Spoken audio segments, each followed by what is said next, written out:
Assalamualaikum warahmatullahi wabarakatuh.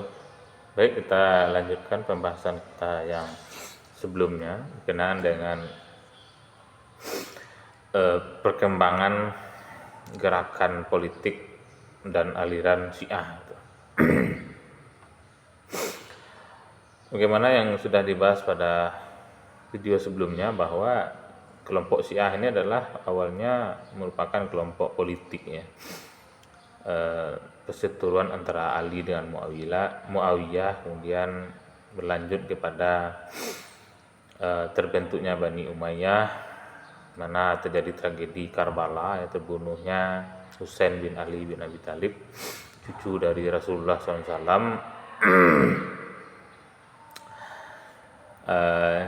Sehingga konflik-konflik antara kelompok Syiah dengan pemerintahan itu semakin meruncing begitu. Nah, ketika Bani Umayyah runtuh digantikan oleh Bani Abbasiyah, situasi dan kondisi tidak jauh berbeda gitu. Sampailah kelompok Syiah ini membentuk gerakan-gerakan bawah tanah ya.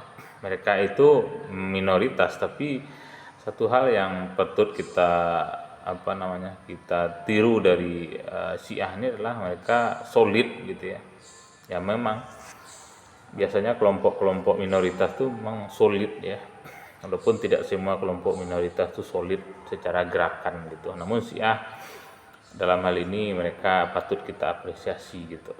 Bahkan sampai sekarang ya sudah ribuan tahun mereka masih solid itu.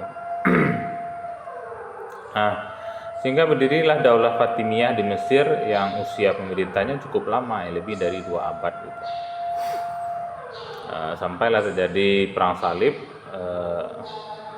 dan akhirnya Daulah Fatimiyah digantikan oleh daulahnya Salahuddin Al-Ayyubi atau Ayyubiyah gitu ya. Dan kalau kita lihat ya, gerakan Syiah ini yang terutama gerakan politik ya, dari dulu sampai sekarang, konflik-konflik antara gerakan Syiah dengan non Syiah ya, saya menyebutnya non Syiah, itu konfliknya itu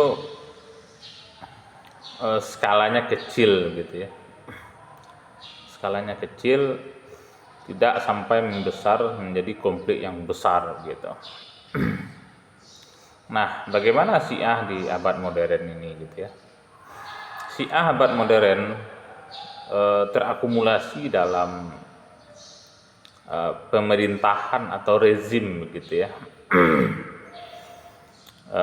Salah satunya adalah berdirinya negara Iran, Republik Islam Iran ya. Namun saya melihat berbicara tentang Iran gitu ya. Memang Iran itu mayoritas Syiah. Syiahnya itu alirannya Imamiyah gitu ya. Tapi bukan berarti di Iran tidak ada non Syiah ya. Orang Muslim yang tidak Syiah banyak juga di Iran gitu ya.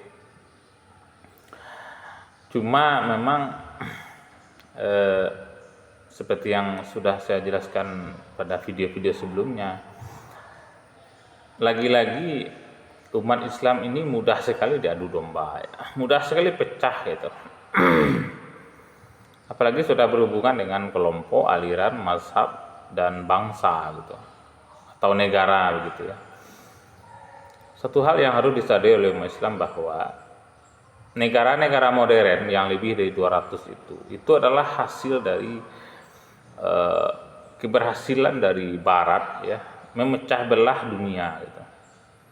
Jadi supaya kelompok itu tidak kuat ya, maka kelompok itu dipecah-pecah menjadi banyak gitu. Nah, dari kelompok apapun kalau mau lemah maka mudah sekali caranya, yaitu dengan memecah-mecah menjadi bagian-bagian yang kecil gitu.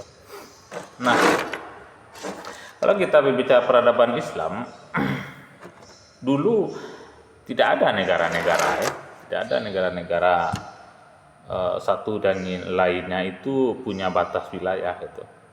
Kalau kita bicara Islam ya, ketika berbicara misalnya pemerintahan dinasti dalam Islam ya, atau kita lebih suka menyebutnya kekhalifahan gitu ya. Misalnya kekhalifahan Bani Umayyah ya, wilayahnya terbentang dari ujung ke ujung, ujung utara, ujung ke selatan, timur dan barat gitu. Pokoknya jika wilayah itu berhasil ditaklukkan oleh pasukan kaum muslimin, itulah wilayah Bani Umayyah.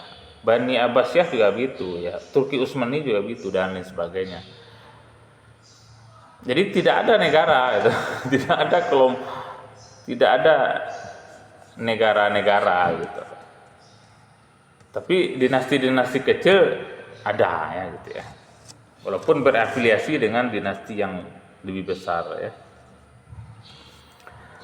Nah, sekarang di zaman modern abad 20 dunia itu dipecah ya, dipecah menjadi banyak bagian-bagian gitu.